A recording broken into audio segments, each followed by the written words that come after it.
Ray Mack with Regal Plastics DFW.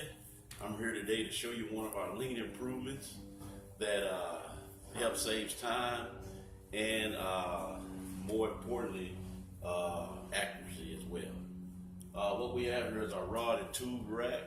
In the past, we came back and we were looking for different tubes and rods, and we'd have to go and walk off to get a tape measure just to double check and make sure that we have the right tube or the rod by the thickness and the width of the walls.